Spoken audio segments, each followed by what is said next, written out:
Well, it is right at 2 o'clock, right on time for our next session. So welcome to all of you that have joined. I'm Renee Brownfield, a manager at the NEIC, and it's my pleasure to be able to welcome you to this session and also to welcome our presenter, Alex Rogers. He has been at the NEIC for 10 years and is the implementation manager over the marketing team. He graduated from University of Missouri in Kansas City with his Bachelor's of Business Administration with a double emphasis in marketing and entrepreneurship and innovation. Alex is dedicated to making sure our customers are top priority, and he enjoys being able to work directly with both industries and states. So Alex, we'll go ahead and turn the time over to you. Thanks so much, Renee. As Renee mentioned, I'm excited to talk to you about OPTins today. We have a lot of great things going on with the OPTins application. So we're going to talk about modernizing your premium tax filing with OPTins, but we're also going to look a little bit further past that. So it also has state-specific filing options, as well as surplus lines involved inside the application. So let's take a look at what we're going to cover today. We're going to go over the OPTins modernization project overview. So if you haven't been made aware yet, the OPTins platform is being completely rewritten in a modernized technology. So we're utilizing Amazon Web Services for that, and we're about halfway through that project plan, and we'll touch base on that here in a little bit. Involved with the modernization, we have a new and improved filing experience, a much more simple user interface. We have released the state reporting service. So this is a way for regulators to access the data inside of OPTins. We're going to touch a little bit on some legacy features. So if you hear me talk about legacy, I'm talking about the application that's currently available today. If you hear me talking about the modernization, that's the redesign, the rewrite. We're going to end it with discussion around some state focus groups, and we want to also talk about industry focus groups, and then we'll wrap it up with the annual form season. So we'll talk a little bit about how we got here and some of the drivers to change the application and to modernize that platform. So one of the key areas was operational efficiency, a way for states to perform their positions in a much more efficient manner. So some of the processes in our legacy platform are a little bit antiquated, they're a little bit outdated, and they don't provide some of the ease of use that the new platform will offer. An improved filing experience, so a way for the filers to walk through the wizard and reduce some of that manual error for data entry. Today, there's a lot of manual entered fields. The new application will resolve a lot of those. So reducing the amount of duplicate filings submitted in error, a lot of that information will be resolved in the modernized platform. We're also looking at enhancing state auditing tools, providing a much more user-friendly way to verify the information that was on the tax form keyed in is also mirroring the financials over in our market financial department. We have some integrated NAIC services, with OPTins being one of those platforms provided by the NAIC. We're integrated with SBS. We get a daily annual feed from iSight. We're looking at enhancing that, looking at state producer licensing. How can we bring in more data to make sure that your filings are coming through with more data integrity? And that brings me to my last point here of data integrity and analysis. So really improving that overall filing process. When it comes over to the state side, is the filing more accurate with the modernized platform? So let's talk a little bit about how we got here. So in 2020, we had an external vendor do an assessment on the OPTins application, and they were able to pinpoint the areas that the application does really well, areas that the application could have improvements on, and that led us to the fact that we need to do a modernization of the OPTins application. So we took that information from our external vendor and we put together a project plan and a roadmap. And from there, we hit the ground running. We started to modernize the application, and we're currently about halfway through the modernization process, looking at a 2025 production release. So in the meantime, we wanted to see how could we deliver value quickly. We looked at a handful of different ways to modernize the application and release bits and pieces. We decided that an overarching, just a full production release was the best route for us to go. So in the meantime, we put together a state reporting service. This allows all regulators to log into the state reporting service and access the data that's currently available inside of OPTins. So what it is a simple 4-step wizard. It allows you to create custom reports, save those, and then use them for a later time. If you're familiar with the legacy application and how reports work, typically that's done by an NAIC staff member, and then we provide you with that report. So there's a little bit of a delay. You have to wait for someone at the NAIC staff to put that report together, work with you to kind of work out the kinks. This allows you to just walk through a simple wizard, save that report, and then export it as an Excel file. So that's available today. We've taken all of the state users that are available in Legacy that have access to reporting and created them with an Okta ID to access the state reporting service. So if you don't have access to it yet and you would like to, please send me an email. We'll get your user ID configured and we'll send you the access to log in. So you'll be logging into a different platform for the current time being. Once we do that modernization rollout, it'll all be in one place. So the last bullet here is the modernization production release. We're looking at the end of next year to do that full-blown production release. So we're going to migrate all of the legacy information over to the new platform. So when you log in, you'll log out of the old application on Friday, and then on Monday when you come in, everything will be over in the new platform. You'll also be associated to your Okta ID. So if you have access to other NAIC applications, opt-ins will then be included inside of that. And we're not going to stop there. So once we do our production release, we're going to continue working on enhancements. So the new application has a lot to offer for both our industry and our states, and we want to continue to bringing that value. So here's a list of some of the key capabilities that we're looking at bringing to the Modernize platform. So user management is one of those. If you're familiar with the application today and you have access to multiple accounts, you may have different roles and permissions. That requires you to have multiple logins. That's all going to be cleaned up in the new application. You'll have one login, and you can have a variety of roles and permissions based on the account that you're logged into. And I'll show you a quick sample of that. The filing submission process and enhanced validation.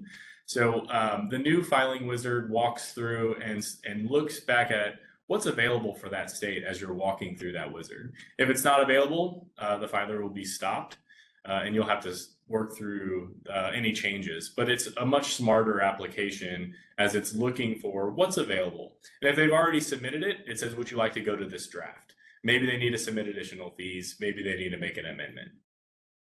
Entity management is a big driver. So we're looking at Snowflake and state producer licensing information, areas that have a really robust entity management application, including all of the licensee information. So everything inside of opt-ins ties back to what submitted that filing. And so in order to improve that data integrity, we need the company information, NAIC code, federal tax ID number, national producer number, or state license number. We need all of that information to be accurate. And so utilizing NAIC data sources, we can continue to enhance that validation and really improve that data integrity. We're looking at expanding the reporting and data analysis with enhanced tooling. Snowflake is one of those, and it additionally improved auditing. So that's going to be a big piece that we're working on right now. We have made serious headway on the admin view and the industry view. We're working on the stateside view, and auditing is a big piece of that. So I touched base on a tool called Snowflake. This is available for our regulators. If you're not utilizing this tool or you're not familiar with this tool, it's the enterprise data warehouse here at the NAIC, and it allows for you to access data from a more technical perspective. So if you're familiar with writing database queries and accessing information that way, we have an option for you for that. If you're looking for more of a drag and drop option, we have that as well. But it'll allow you to access the data that is associated to your state that the NAIC maintains. OPTins is going to be a part of that enterprise data warehouse, and we're working on that process now. So all the data that we have stored in the OPTins application, we're working on moving it over to Snowflake. This is going to be a really big tool for us to enhance state auditing. So the annual statement data process, if you're familiar with it today, you have the premium tax form and you have the information submitted to Market Financial. Those are your Schedule Ts, your schedules of premium and losses. And premium tax states are looking at both of those and doing a comparison.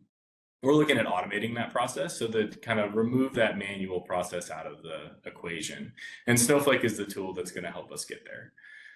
We're also looking at it for improved entity management and integrating with other NAIC data sources. And then it's just another tool for reporting and data extracts. So you can get all the information directly out of a quick self-service module using the state reporting service, or you can go in and query the data, specify your headers, and specify the data that you're looking to get out of it. So I'm going to pause for quick questions on the modernization before we go to the next slide. I don't see anything at the moment. No, there's not anything currently in the chat. Okay, thank you, Renee.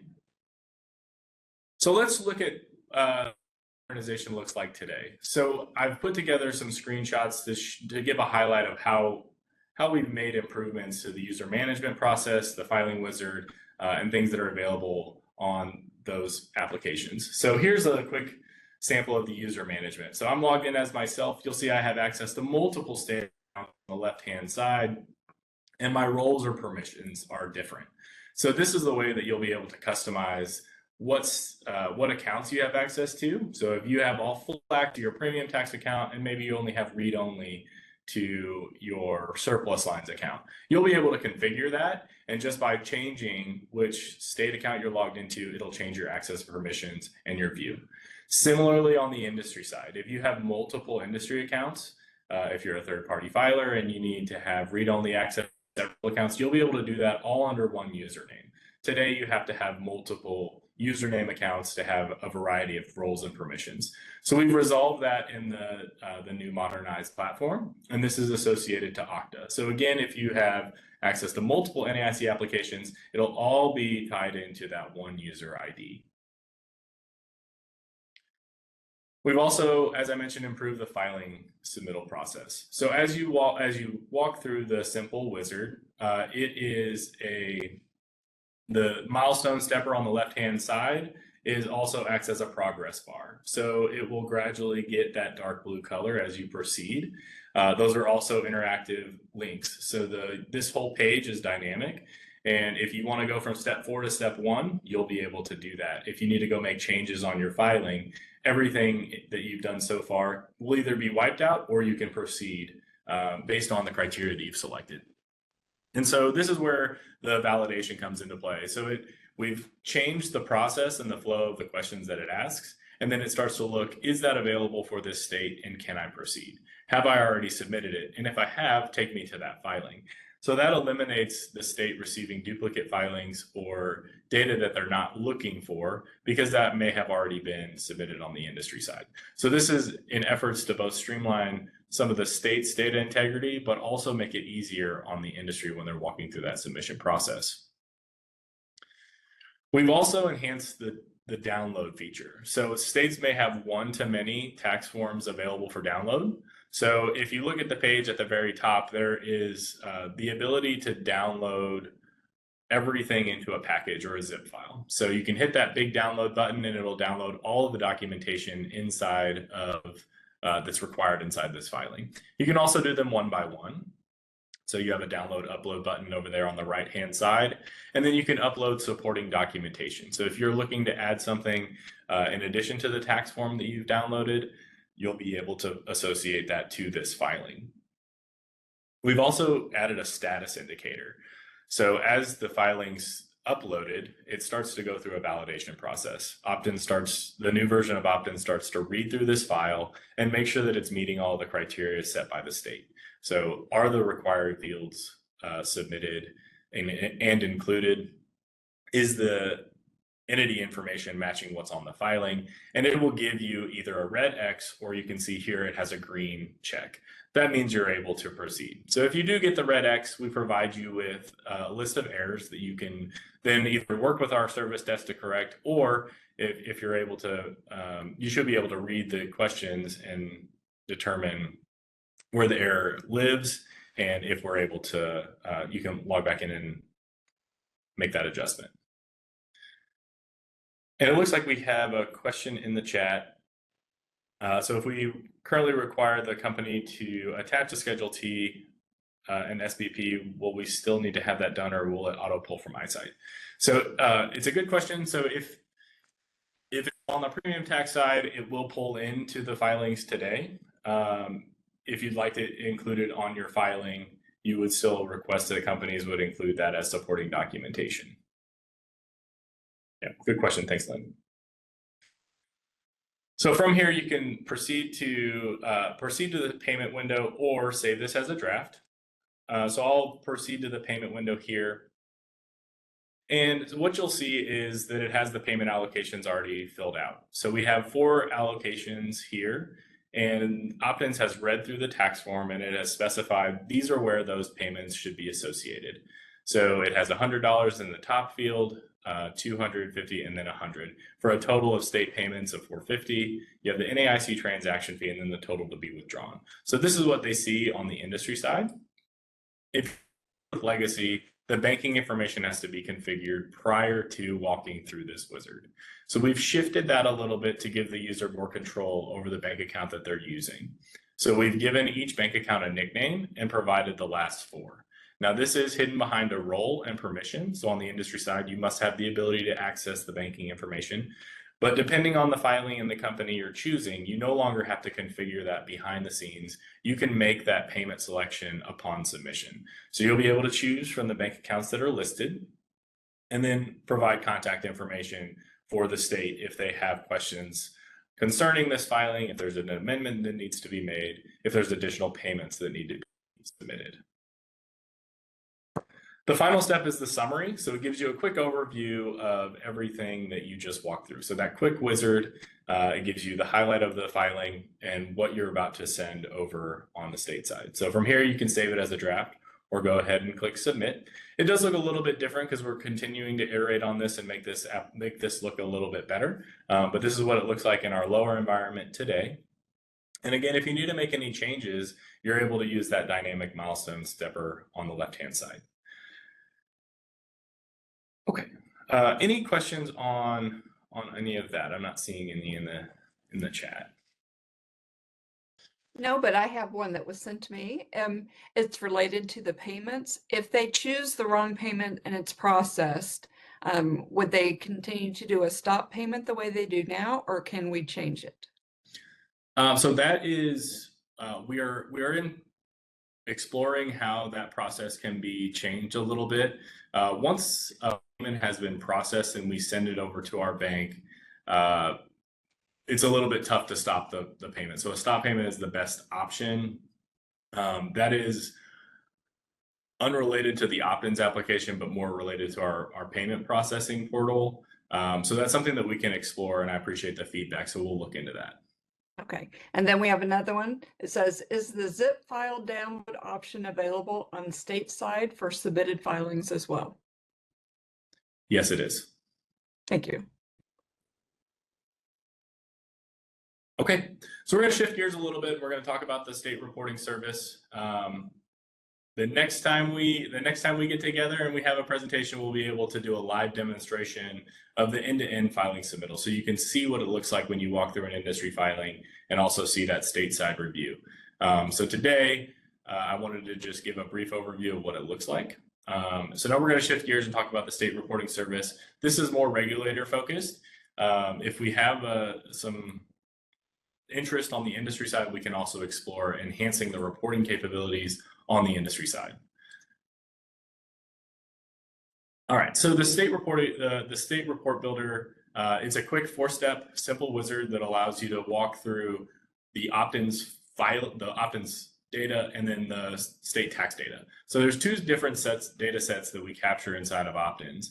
And there's massive amounts of data in the tool, and it will allow you to save and load frequent searches. And it's a new state feature that we've implemented for regulators. So again, if you haven't had access to it or you haven't had a chance to log in, please let us know. We'd be happy to set up your account and allow you to start utilizing that tool. So here's a quick overview of what it looks like. Again, it's in a similar format as the new and improved filing wizard. It has the milestone stepper on the left-hand side that's dynamic, and it has it just walks you through this wizard. So this first page is your search. So this is based on the criteria you want and the data set that you want out of that, out of your report. Once you've made your search criteria and your date range, then it will take you to the OPTins filing data. So this information is captured with or without a tax form. We have certain data elements within OPTins that say this is what makes up a filing. So that's what this data set is. So you don't have to include it. You can select that no button at the top and it'll wipe out this date range. You'll see that we have quick filters by showing you all the fields, currency fields, date fields, number, or text. And when you click on it, it highlights it in blue and it kicks it over to the right-hand side. Then it creates a little dynamic interactive icon and you can exit that. So if you don't want it on your report, if you selected it by accident, you can deselect it by selecting that X button. Once you've determined if you want OPTins filing data, then we present you with the state tax form data. So these are all the data elements that we capture within your form. Some of these names may not look as familiar, so we've made an enhancement that would allow you to make the change so that it will be something more user-friendly, more readable. And then you'll make that same selection. So this adds on to the OPTins filing data. Once you've made your selection, you'll proceed to this fourth step, which is totaling. So if you have any numbers or currency, we can auto sum those columns for you. So similar to how you can do it in Excel, this just alleviates that and it gives you that grand total. So if you're looking at your gross written premiums or your annual statement fee, and you want to see all of those broken out into an Excel spreadsheet, you'll be able to do that without running the sum function. It just does it automatically behind the scenes.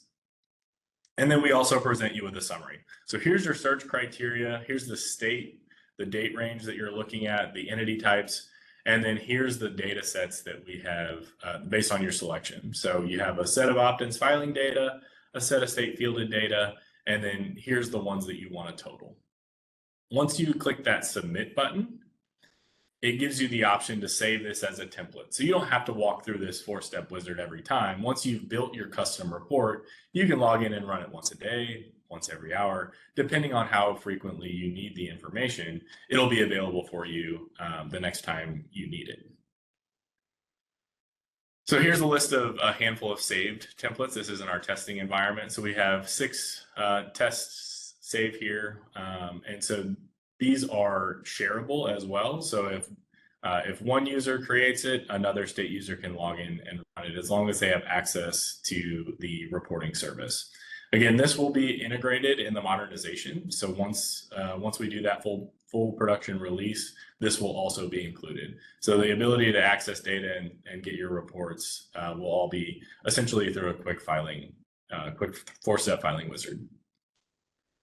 And then here's a quick look at the queued reports. So once you have hit that run button and executed the report for download, it kicks it over to the queue. So you don't have to stop what you're doing. You can go out and execute another report if you need to. It puts it over in a different tab and it tells you when it's available for download. It tells you the last time it was used. So if your report hasn't been used for over a year, maybe you need to look at the criteria, make some modifications, and then resave that as a new template. Any questions about the reporting service? It's actually, we have one. You said it alerted you when the download was available. Does that send an email or some type of alert in the system? How would they know? So it doesn't send you an email, and we can certainly take that back to our team so that during the modernization release, we can make that enhancement. I need to look at that. I think we put a little number like a notification number that says there's something ready for download, but it doesn't actually send off anything today. Okay, thank you. Thanks for the question. Okay. We are gonna shift Actually, gears a Alex, little. I just had another one that come up about the reports. Yeah. Is that are reports downloaded as Excel or PDF files? They're downloaded in Excel. Okay, and then it says, will refunds still be handled outside of opt-in system?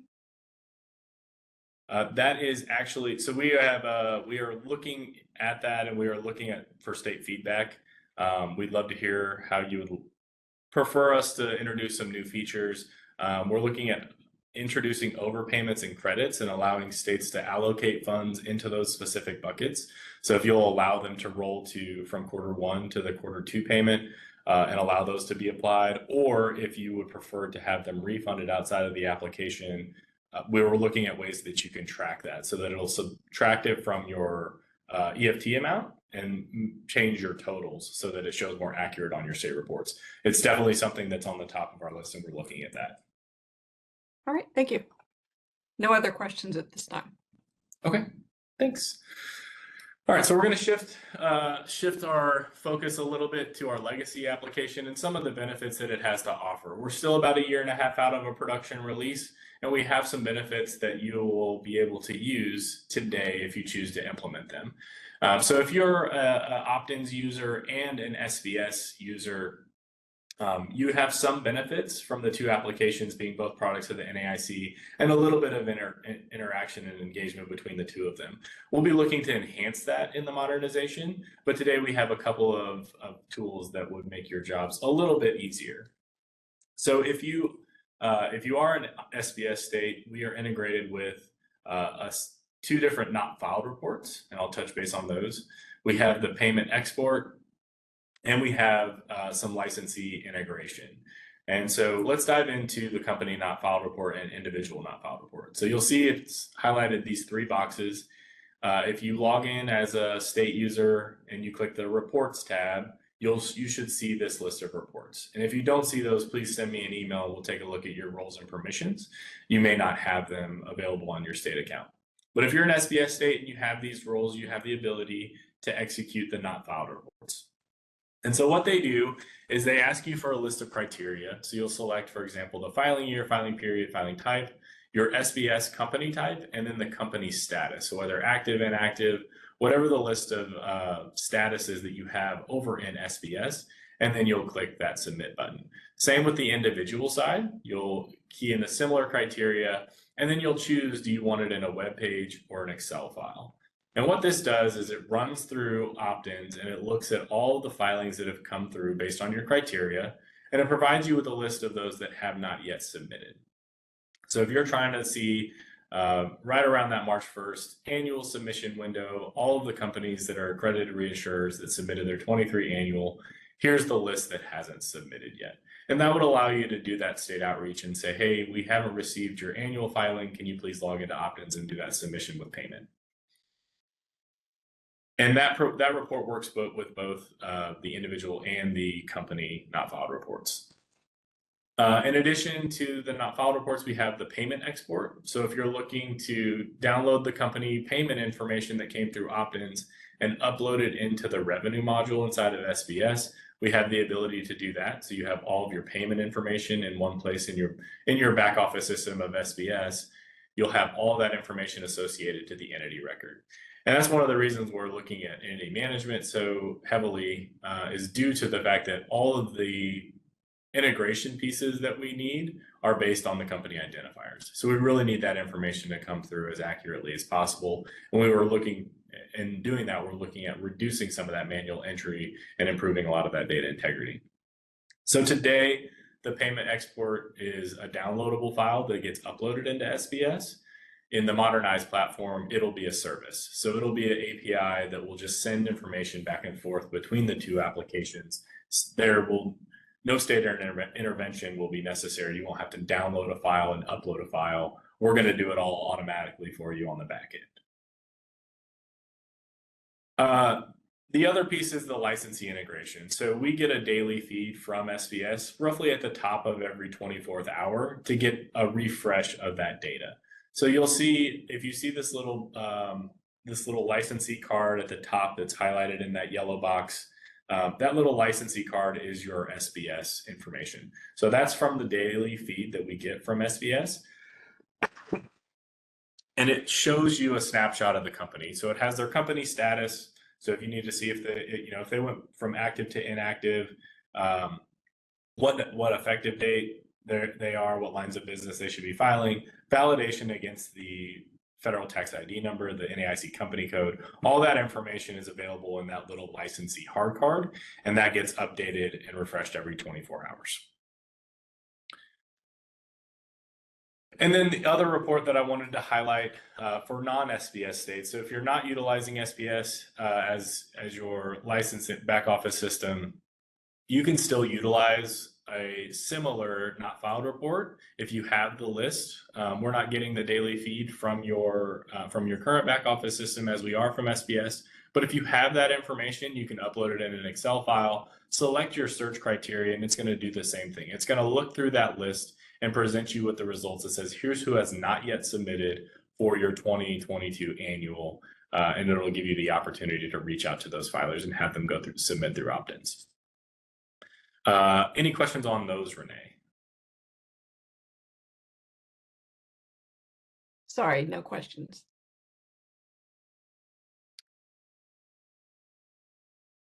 I have a quick question from one just posted. Will there be a validation for surplus lines so they cannot file unless they hold that line of authority on their license in our state?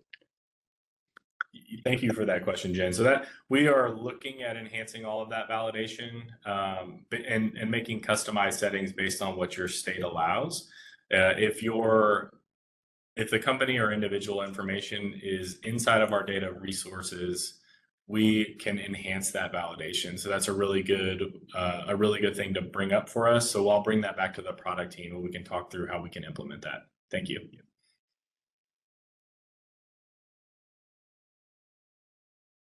Okay, so let's move on to the annual statement data. I've talked a little bit about Snowflake and how this data currently sits inside of Snowflake and how we're moving opt-ins data over there. Today on the premium tax side, we get an annual feed from iSight where we bring in the PDF pages of the Schedule T and the schedules of premiums and losses. You'll see that kind of highlighted here.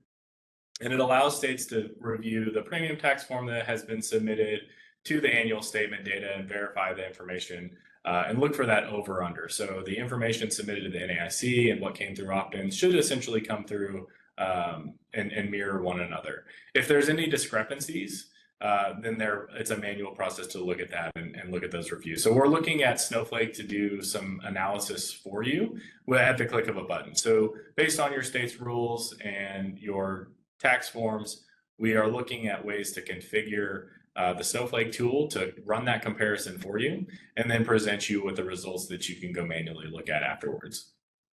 So really looking to improve and enhance the state auditing features. We have a handful of states that are looking to be pilot states for that tool. If you're also interested, please send me an email. We'd love to hear how your state does it today and how we can make your process more efficient. And so if you click on one of those, it brings up a PDF. This is an example of a Schedule T from our lower environment. But this is what that PDF would look like. So you have the ability to download it within opt-ins right after the annual submission period of March 1st. We get a quick feed from iSight. You can also access it in iSight on the state side. Questions on that piece? There is nothing in the chat. Actually, one just popped up. It's just a second here. It says, when will opt-ins data be available in Snowflake, and is the annual statement data already available in Snowflake? Okay, so really good question. We have started the migration.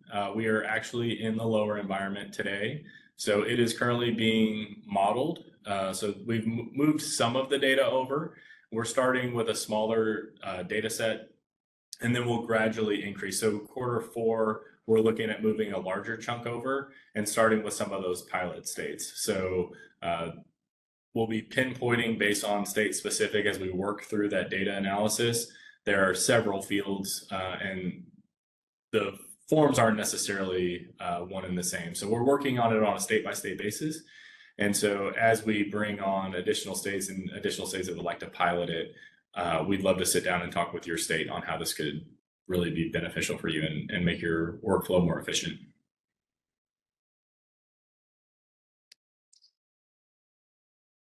Thanks, Renee. Any other questions? Not at this time. Okay.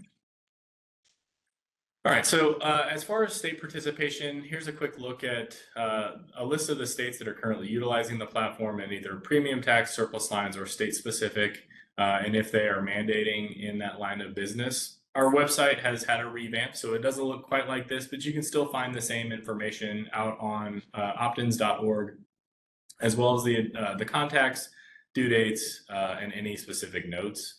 We currently have 29 states using opt-ins in at least one line of business, and 19 of those have mandated in at least one line of business.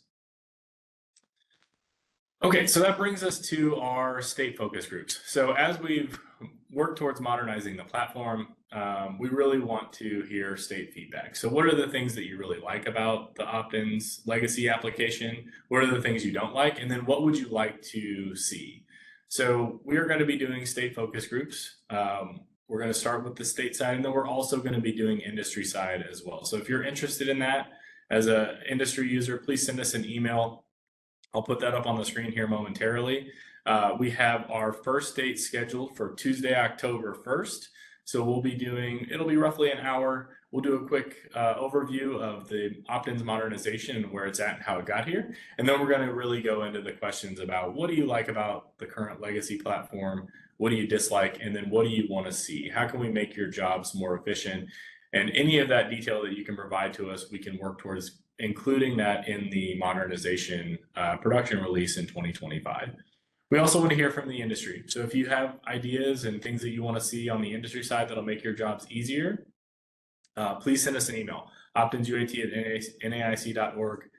We will be sending the focus group email to all of our list of state users. And then once we get over to the industry side focus groups, we'll be working on outreach and communication on that as well. Questions on any of that? There was one question. It was specific to training and tutorials. Wondered what would be available and when. So we'll be putting together a series of quick videos that'll be available in our help link up in the top right-hand corner once you log into the application. So quick overviews of each function that will be available for you to do your job.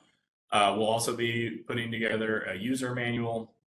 And we've also explored some screen tool tips, things that will help you walk through as a quick first-time login. We're hoping that the new platform is so intuitive that you don't need a manual as much as you would on the legacy platform. So we're hoping that it's intuitive. We're hoping that it makes your jobs a lot easier as you use it. Okay. So for the states that are currently utilizing opt-ins, or if you're looking at exploring an electronic tool, I wanted to highlight some of the expanded uses of opt-ins. So these are available out on our optins.org website. But you'll see that over the last few years, opt-ins has really grown past premium tax and surplus lines.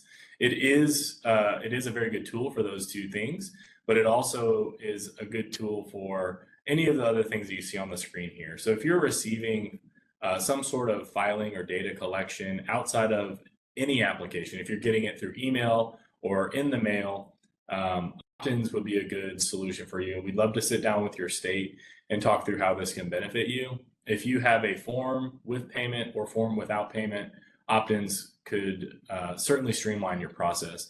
It'll give you one place to log in and house all that information for you, and it'll keep those historical records. You'll be able to log in and look at it in the future. The other benefit about signing on and adding additional state accounts, if your filers already use it for premium tax, they'll already be configured to use it for your new state accounts. So if you're looking to streamline any of your platform processes, any of your paper processes, please reach out to us. My team would be happy to put together a quick demo. Any of the product specialists on my team would be able to assist you with that. Okay, and that brings me to my last slide. So we are ramping up for form season. So if you've been around OPTins for a while, you're probably really familiar with this. We have right around 600 tax forms in the application, and we work with our states annually to update these. So we will be working on the 2024 annuals and 2025 quarterlies and semi-annuals.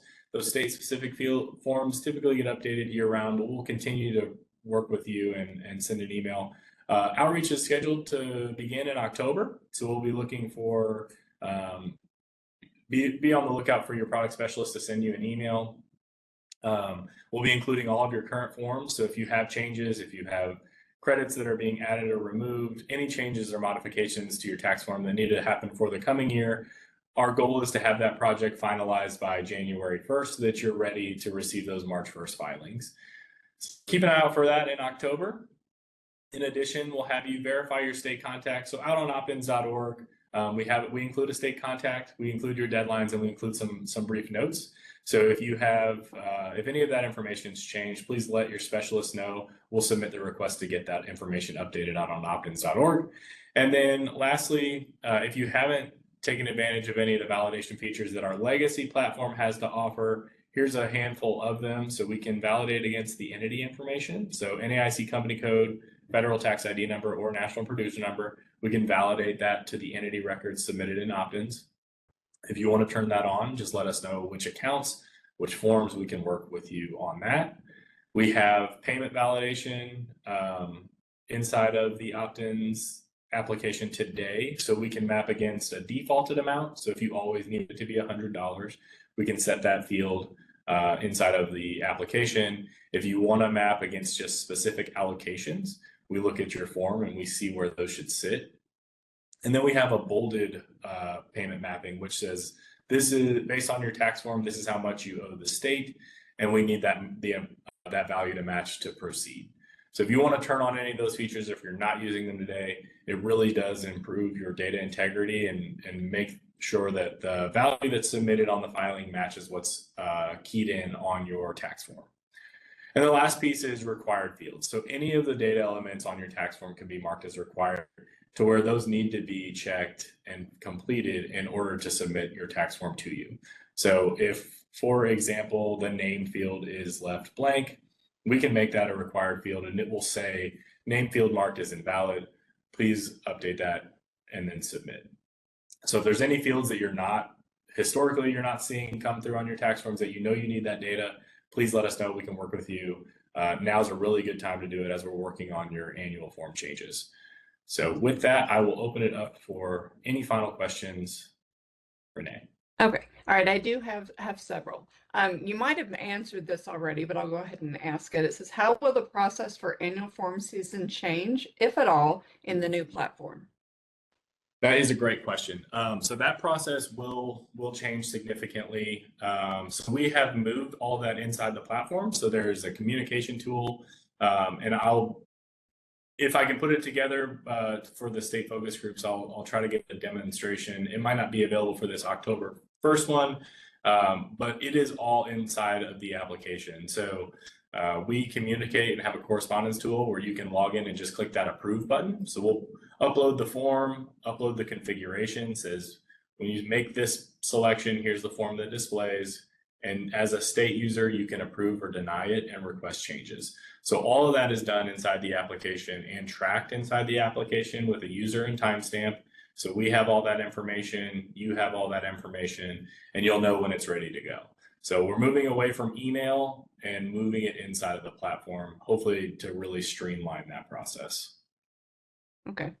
And the next one says, will there still be state configuration settings? For example, will we still be able to change our accepted filings period, or will we have to work with NAIC staff for this?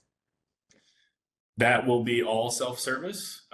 So where a lot of the changes that are that require NAIC intervention, we're looking at moving those to stateside features. So if you need to move filing period from Q1 to Q2, you'll have the ability as a state, based on your roles and permissions, you'll have the ability to do that. Change the tax form year. A lot of that information will be right at the state user's fingertips. You'll be able to make those adjustments and changes on your own. Okay. Great And questions. then will the application have any downtime during the switch to the Modernize platform? We're still working through that. We're hoping it's just over a weekend. So, we'll be looking to do a production release outside of the really busy time, and we'll be looking at state deadlines in correlation with that. So we're looking at trying to find a really good weekend. Hopefully, it'll be just down from Friday when you log off, and then it'll be back up on Monday, but you'll have a completely different interface and a single login. Okay. And then this one was related to the user setup. So it says, will there be an update to the user management process? Yes, there will be. So it'll still be inside the application. You'll be able to request a user in real time. So if as a user admin, you'll say, I want to go out and create a user, you'll hit that create button and it'll start to kick off those emails. So you don't have to do that waiting with the NAIC service desk. Today, it goes into a queue and our service desk works through those, but they're working on several applications, not just opt-ins. So if there is any sort of delay, it's due to the nature of their looking at several applications. So with the new modernized platform, if a user admin submits that new user request, it'll kick off the email to the user. They'll be able to log in through Okta. Okay. And then this one was expanding on Okta. Can you explain what that is for those people that don't know or understand? Yes. So Okta is a single sign-on tool. So it is the tool that the NAIC has selected for our SSO. So ultimately, And you might explain SS.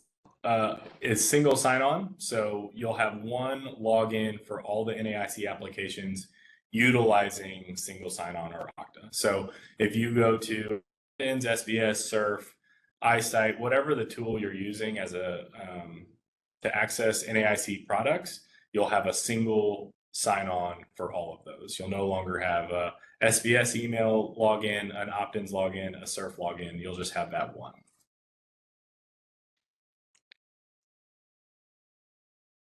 All right, let me see. Okay, there is another one that came up. It said, I've been told there can be multiple user accounts for one user. Is this going to be combined to bring them all into one account for the user? Yes, that is correct. So today in Legacy, you have not only multiple emails or multiple logins across NAIC applications, you also may have multiple logins inside of opt-in specifically. This is all going to be consolidated into one. And you'll be able to configure the roles and permissions and access based on the account once you log in. Okay. And then this one is, will there be any changes to batch updates for assigning filings? Yes, we'd love to hear your feedback on that. Okay. All right. So I don't see any other questions at the moment. We might give it a second in case anyone's typing.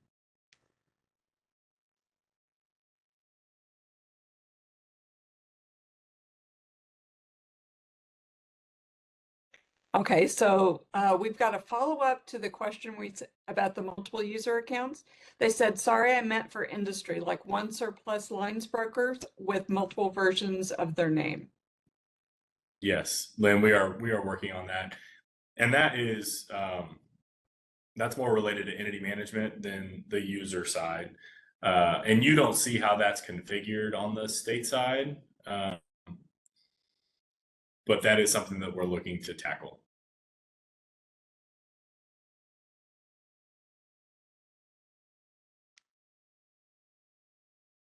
And then we have another one that says, will opt-ins still support paper filings or combining paper filings to electronically submitted? Yes, we are still bringing over that functionality.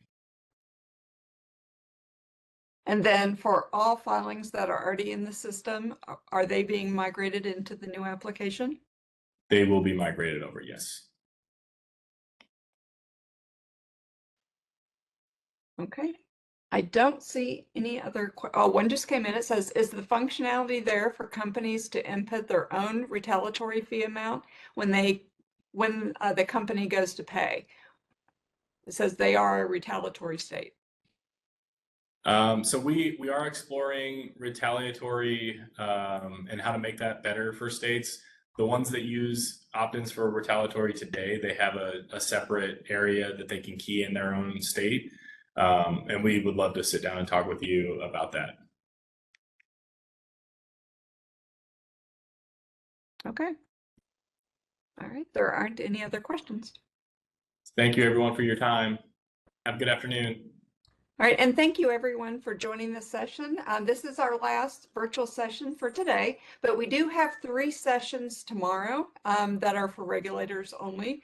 So if you are a state regulator that use the eyesight functionality or an SBS state, you might want to join any of those sessions, and you can find more information about that in the Insurance Summit app or on our website. And for anyone that's going to be with us next week, we look forward to meeting you in person. Because Alex, I believe you will have a booth as well where people can come talk to you or your staff. Is that correct? Yes, we will. Please come by. We'll have an opt-ins booth.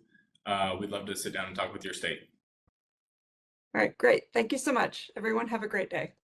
Thank you.